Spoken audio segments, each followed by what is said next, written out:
MLA Adinarayana Reddy సంచలన వ్యాఖ్యలు చేశారు. కులాలకు సంబంధం లేకుండా అందరినీ సమానంగా చూడాలన్నారు. కూటమిలో బీజేపీ లేకపోతే రాష్ట్రంలో టీడీపీ జనసేన లేవు అంటున్నారు. కూటమిలో బీజేపీనే ప్రధానమని ఆ తర్వాతే జనసేన టీడీపీ అంటూ చెప్తున్నారు. ప్రభుత్వం ఇంకా కమ్మగానే ఉందంటున్నారు. 1983లో ఎన్టీఆర్ సీఎంగా ఉన్నప్పుడు గజ్జల మల్లారెడ్డి పాలన కమ్మగా ఉంది అంటూ చెప్పారని, పాలన కమ్మగా ఉంది అంటే అందరికీ అర్థమై ఉంటుంది కదా అంటూ ఆయన అడిగారు కూడా. కమ్మతో పాటు అందరం ఉన్నాం, ప్రభుత్వంలో కష్టపడి పనిచేసే వారికి పదవులు దక్కాలి అంటూ ఆదినారాయణ చేసిన వ్యాఖ్యలు ఇప్పుడు సంచలనంగా మారాయి. కూటమిలో బీజేపీనే ప్రధానం, ఆ తర్వాతే టీడీపీ జనసేన అంటూ ఆయన చెప్పడం, అలాగే పాలన చాలా కమ్మగా ఉంది అని అనడం, కమ్మగా అంటే మీకు అర్థమైంది కదా అంటూ మళ్ళీ కొంత సెటైరికల్గా మాట్లాడడం, ఇవన్నీ ఇప్పుడు చాలా అంశాలను తెర మీదకి తీసుకొస్తున్నాయి. కూటమిలో ముఖ్యంగా ప్రభుత్వంలో కమ్మ డామినేషన్ ఎక్కువగా ఉంది అని ఆయన చెప్తున్నారు. అలాగే కూటమిలో జనసేన టీడీపీ కంటే కూడా బీజేపీనే ప్రధానం, ఇక్కడ బీజేపీ లేకపోతే మిగతావి రెండు లేవు అన్నట్లుగా ఆయన చేసినటువంటి కామెంట్స్ ఇంటర్నల్గా ఎలాంటి ఒపీనియన్ ఉంది చాలామందికి అనే ఒక అంశాన్ని ఇక్కడ లేవనెత్తుతున్నాయి. ఒక్కసారి ఆదినారాయణ రెడ్డి ఏమన్నారు, take a look. Kalahasti Anand అన్న ఎట్లుంది అని ప్రభుత్వం పైన పాలన అని. నేను గజ్జల మల్లారెడ్డి గారు ఇప్పుడు 83 అధికార పార్టీ ఎన్టీ రామారావు గారు ఉన్నప్పుడు ఎట్లుంది అంటే ఆయన చెప్పినాడు బాగా కమ్మగా ఉందని. ఇప్పుడు కూడా ఇంకా కమ్మగానే ఉంది, అట్లే అది పోవాలా, కమ్మటి పరిస్థితి పోవాలా. అందరం ఒకే కులంలో అందరూ పనిచేసే వాళ్ళందరికీ ఎవరు గట్టిగా పనిచేస్తారో వాళ్ళకి అవకాశం ఇవ్వాలి. అంటే మీకు అర్థం ఏంటది అది కమ్మగా ఉండడం అంటే?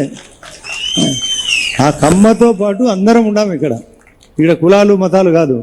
ఆ కూటమిలో మన బీజేపీ పార్టీ అందరికంటే మనం లేనిది ఈ యొక్క రాష్ట్రంలో బీజేపీ లేనిది రాష్ట్రంలో తెలుగుదేశం పార్టీ కానీ జనసేన కానీ లేదు, మనమే ప్రధానం. కాళహస్తి ఆనంద్. సో మనం చూస్తున్నాం పాలన కమ్మగా ఉంది అంటే మీకు అర్థమయ్యే ఉంటుంది కదా అంటూ అడుగుతున్నారు. At the same time BJP లేకపోతే అసలు కూటమే లేదు అని కూడా చెప్తున్నారు. అలాగే కష్టపడే వాళ్ళకి పదవులు ఇవ్వండి అని చెప్తూ క్లియర్గా ఆయన చెప్పేది ఒకటే, కమ్మల డామినేషన్ చాలా ఎక్కువగా ఉంది ప్రభుత్వంలో, కష్టపడి పనిచేసిన వాళ్ళకి కాకుండా కులాధారంగా పదవులు ఇస్తున్నారు అంటూ ఆయన చెప్తున్నారు. ముఖ్యంగా కూటమి నిలబడడంలో బీజేపీదే కీలక పాత్ర, అసలు బీజేపీ లేకపోతే కూటమే లేదు అంటూ కూడా మాట్లాడుతున్నారు.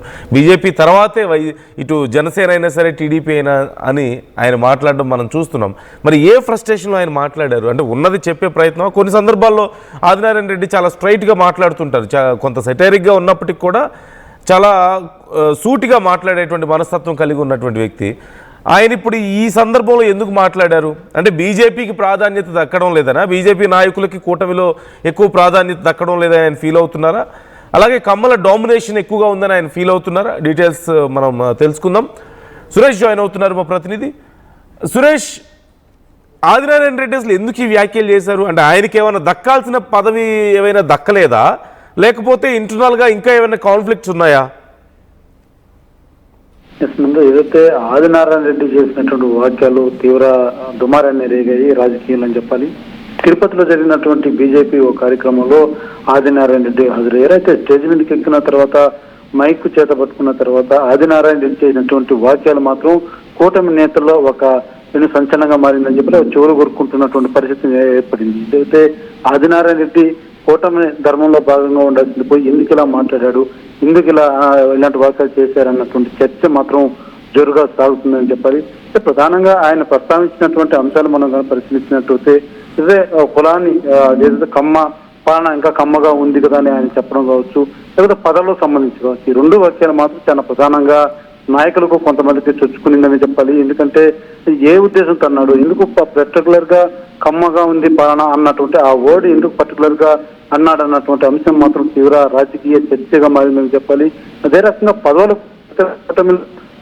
భాగంగా మూడు పార్టీలు కూడా బీజేపీ, జనసేన, టీడీపీ మూడు పార్టీలు కూడా కూటమిగా అధికారంలోకి వచ్చాయి. కూటమి నేతల్లో అన్ని పోస్టులో కూడా కొన్ని మార్పులు చేర్పుల విధానంతో కూడా చేస్తున్నటువంటి పరిస్థితి ఉంది. అయితే ఎక్కడ ఆయనకి సంబంధించి లేకపోతే ఆయన కోరినటువంటి పదవులు ఏమైనా ఆయన దక్కలేదా, లేకపోతే ఆయన సంబంధించినటువంటి నియోజకవర్గంలో ఏమైనా పనులు కావడం లేదా అన్న పనుల్లో మాత్రం ఒక తీవ్ర చర్చ నడుస్తుందని చెప్పాలి. అయితే ఆదినారాయణ రెడ్డి చేయనటువంటి వాక్యాలు మాత్రం ఒకసారిగా కూటమి నేతల్లో కొంత కలవర పెడుతుందని చెప్పాలి. ఎందుకంటే ఈ వాక్యాలు ఎక్కడికి దారి తీస్తుందో, ఎందుకు ఇలాంటి వాక్యాలు చేశారన్నటువంటి ప్రశ్న మాత్రం వాళ్ళకి అర్థం కాకుండా తలలు పట్టుకుంటున్నటువంటి పరిస్థితి ఉంది. అయితే ఆదినారాయణ రెడ్డి మాత్రం చాలా స్పష్టంగా, చాలా క్లియర్ గా అతను అడగాల్సిందే నేను అడిగాను అన్న కోణంలో అంత స్పష్టత అయినటువంటి విధానంతో ఆయన మాట్లాడినటువంటి పరిస్థితి మాత్రం కొంత రాజకీయంగా సంచలనంగా మారిందని చెప్పాలి.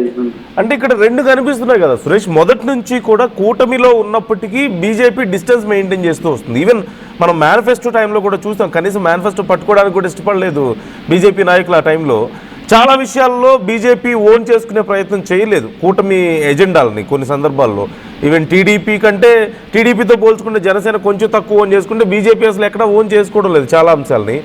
మరి పదవుల విషయంలో, ప్రాధాన్యత విషయంలో మాత్రం ఈ అసంతృప్తి కనపడుతుంది.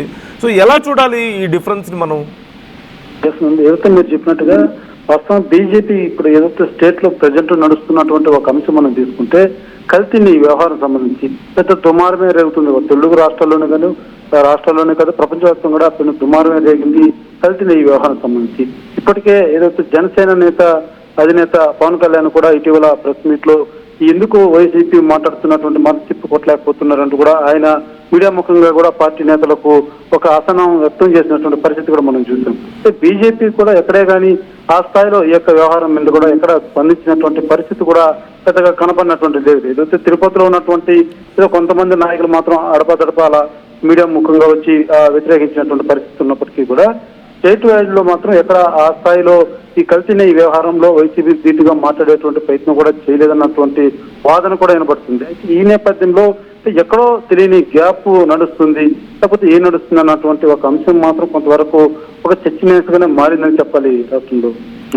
Right. Thank you Suresh, thanks for the details. మొత్తం మీద ఆదినారాయణ రెడ్డి చేసిన వ్యాఖ్యలు ఇప్పుడు ఒక పెద్ద దుమారాన్ని రేపబోతున్నాయి కూటమిలో.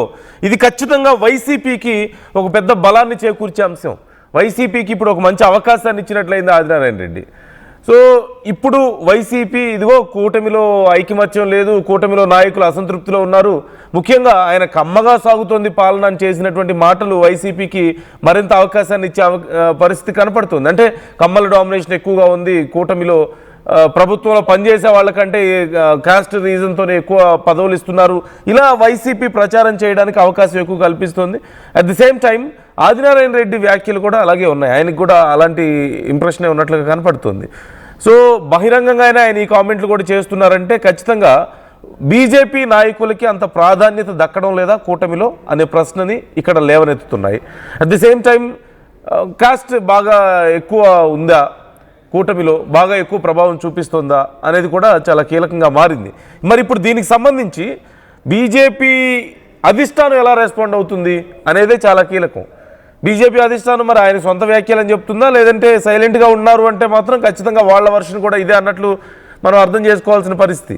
మరోవైపు ఇప్పుడు ఈ విషయానికి సంబంధించి జనసేనలో కూడా అడపాదడప కొన్ని సందర్భాల్లో కొంతమంది మాట్లాడడం మనం చూసాం. మాకు అంత ప్రాధాన్యత లేదు, మాకు వాల్యూ ఇవ్వడం లేదని చెప్పి జనసేన నాయకులు కొంతమంది మాట్లాడడాన్ని మనం చూసాం. కానీ వాళ్ళని సైలెంట్ చేసేసారు చాలా సందర్భాల్లో. మీరు అలా మాట్లాడొద్దు, కలిసే ఉండాలి, మనం ఏదైనా ఉంటే మాట్లాడుకుందాం అని చెప్పి సైలెంట్ చేశారు. అంటే ఇది కేవలం బీజేపీలోనే కాదు, జనసేనలో కూడా ఈ అసంతృప్తి కనిపించింది. టీడీపీ డామినేషన్ చాలా ఎక్కువగా ఉంది అని వీళ్ళు ఫీల్ అవుతున్నట్లుగా మనకి ఇక్కడ క్లియర్గా అర్థం అవుతుంది. సో ఇప్పుడు ఈ అంశానికి సంబంధించి ఆదినారాయణ రెడ్డి ఏమి జూనియర్ లీడర్ కాదు కదా, చాలా సీనియర్ లీడర్. ఈ నేపథ్యంలో అలాంటి ఒక లీడర్ చేసినటువంటి వ్యాఖ్యల్ని ఇప్పుడు మరి టీడీపీ ఎలా కౌంటర్ చేయగలుగుతుంది?